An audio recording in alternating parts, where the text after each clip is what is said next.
While the Phoenix Force lately has spent more time hanging out with the Avengers, there was a time earlier on in comic book history where the entity's frequent preferences for hosts were exclusively mutant. Welcome back, Nerd Squad, it's me, Amanda. Today we're counting down some of the top 10 unstoppable mutants who became the Phoenix. Let me know which ones you'd love to see us mention on a potential part 2 in the comments. Number 10, Jean Grey. Probably the most iconic mutant to have ever merged with the Phoenix Force and acted as its host would be, of course, Jean Grey. And there are many who would also consider her to be still one of the most unstoppable hosts for the cosmic entity pretty much of all time. This isn't even just because of feats she has accomplished while merged with the Phoenix Force, but because even without it, she is known as a force to be reckoned with. Or maybe not reckoned with. I mean, I know I wouldn't want to deal with that reckoning. I'm not messing with Jean. I don't think you should either. And friends, before we move on to our next spot on this list, if you love what we do here at Top 10 Nerd and you love it when I get to talk mutants, I love when I get to talk mutants, be sure to let us know by giving this video a thumbs up. I know I'll be giving it a thumbs up because I get to talk about mutants. Woo! Number 9, Stepford Cuckoos. The Stepford Cuckoos are like Emma's children. Basically little Emma clones that were made with her own eggs, which were actually stolen from her when she was comatose. So genetically speaking, they are like Emma's offspring, but also were made almost exactly in her image. Hence, you know, why we sometimes refer to them as clones. Kind of a little bit of both, really. Like Emma, they too have been considered by the Phoenix Force as potential preferred hosts. For a time, they were even chosen by the entity to act as its hosts, with 3 out of the initial 5 who were still alive at the time becoming phoenixes, and the other 2 being resurrected kind of to an extent. Although the Stepford Cuckoos would not maintain their status as Phoenix Force hosts, and struggle with both programming within them and the Phoenix Force basically vying for control over them from within, they would at least get to keep fragments of the Phoenix Force within themselves afterwards, trapped in their secondary mutation, their diamond hearts, which if you didn't know, the Stepford Cuckoos have diamond hearts. However, eventually even these Phoenix fragments within them would escape, so sad. No longer Phoenix at all. Number 8, Magik. Although Magik wasn't a host for the Phoenix Force for as long as some of the others have been that are on this list, she is still one of the most capable mutants in my mind to have been a host. Magik is Illyana Rasputin, younger sister to Mikhail and Pyotr Rasputin. Her mutant power is known to be teleportation, but thanks to her ending up trapped in the limbo dimension for basically years, she is also pretty adept when it comes to experiences with demons and with magic. For a good long while, Magik was the ruler of limbo, and while in that realm possessed unlimited power, and even when outside of it, Magik was probably not someone that you would want to mess with. Even today, even with her not being the ruler of limbo, you don't want to mess with her. She not only is a mutant teleporter who is gifted in magic, but she is also an amazing fighter as well. The only reason that she even lost the Phoenix Force was because she was willing to take things further than her brother Colossus was at the time, who was also a host, for a piece of the Phoenix Force. This prompted a disagreement between brother and sister, with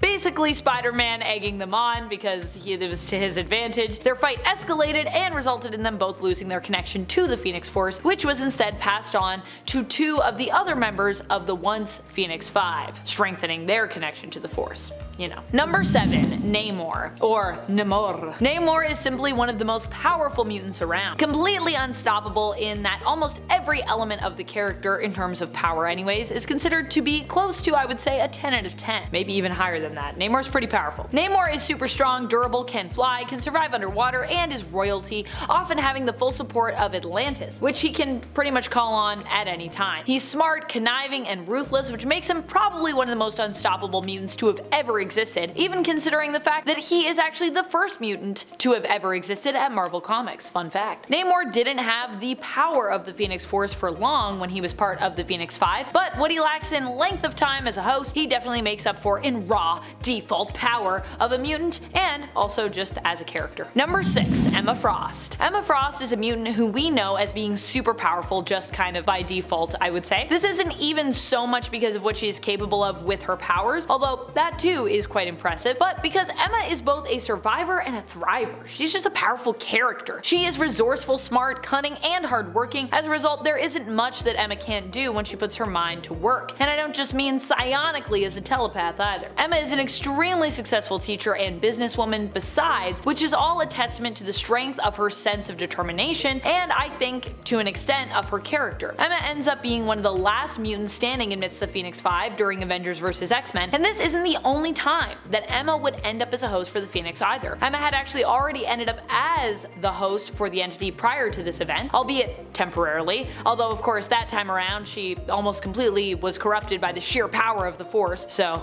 there is that I guess to consider. Number 5. Kid Omega. Quentin Quire hasn't really had much time as the Phoenix Force because we've only really ever seen him actually become the Phoenix in an alternate future reality. But although we only got to see him briefly, his appearance did at least seem impressive there. In the alternate future of 13729, one of the realities dubbed as the Future X-Men, Quentin eventually grows up, has a son, and yes, fulfills his self-prophesied destiny in becoming the host of the Phoenix Force. Number 4. Cyclops. Cyclops isn't usually one of the first mutants that comes to my mind when I think like unstoppable, or most unstoppable. I mean, Cyclops is unstoppable, but you know, he's not usually in my top 10 in my mind. But when it comes to his time as the Phoenix Force host during Avengers vs. X-Men, well, that's a rare incident where he actually does really stand out as an unstoppable character. This is not because of Cyclops' base abilities and power levels, which, you know, not to knock those, but it's actually because when he was in fact a host of the Phoenix, he ended up being the last one standing as a member of the Phoenix Five, even outlasting Emma Frost. And when his old mentor, Professor X, came to try and plead with Cyclops,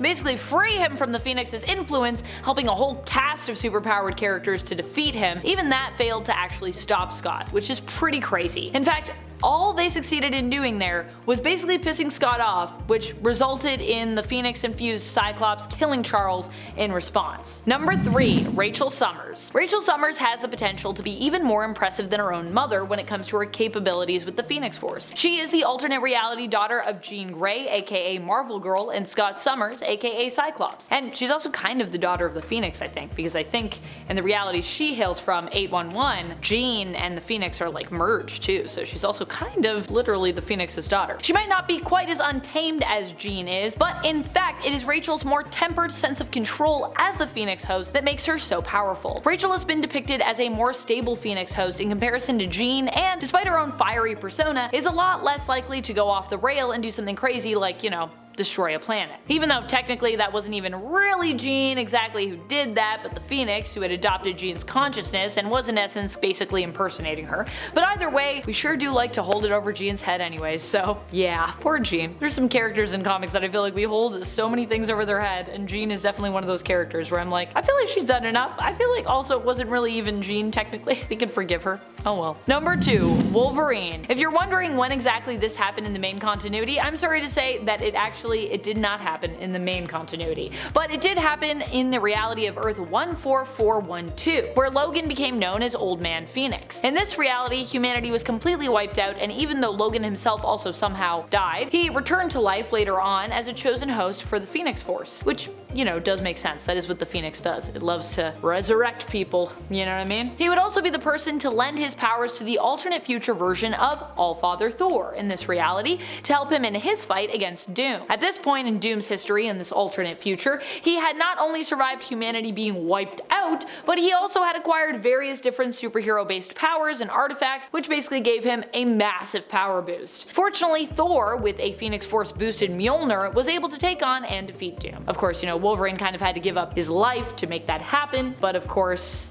it's the Phoenix Force, so afterwards Logan was just brought back, because that's how the Phoenix Force do. Number 1. Hope Summers. Definitely one of the most powerful Phoenix Force holders out there among mutants would have to be Hope Summers. Hope is just hands down one of the most powerful mutants around, period, and is basically nigh unstoppable, just like across the board. Well, I mean, you might be able to stop her if you have like a bunch of clones of Moira McTaggart at your disposal, which you can then use to build and explore a multitude of possibilities via the creation and destruction of alternate timelines. I digress. Most people don't have that anyways. Other than that, I would say that Hope is pretty unstoppable. She's so powerful that many writers tend to just completely leave her off the table, or make it so there is some reason that she can't really like be actively involved in the story. She's just a little too powerful. Case in point, when she was at the center of Avengers vs. X-Men, but basically was relegated to the background for most of that event, with the excuse of kind of like it basically being like for her own good or her protection. And yet even in that story, she was instrumental in solving the problem of actually what to do with the Phoenix Force, with the the help of Scarlet Witch, using it to bring back the mutants, and then defeating the cosmic entity by in essence banishing it from existence, for a while at least. I will also add that I think one of the most insane feats you can accomplish with the Phoenix Force, becoming one of its hosts, is to basically merge with it and then, even in the face of all that power, reject it. Which is basically what Hope did, as her time as the Phoenix was like super short. But to me, that's just like more unstoppable. That's all the time we have for today. Thank you so much for watching. I hope you enjoyed this list. We'll see you next time, but until then, you stay nerdy, YouTube. Bye!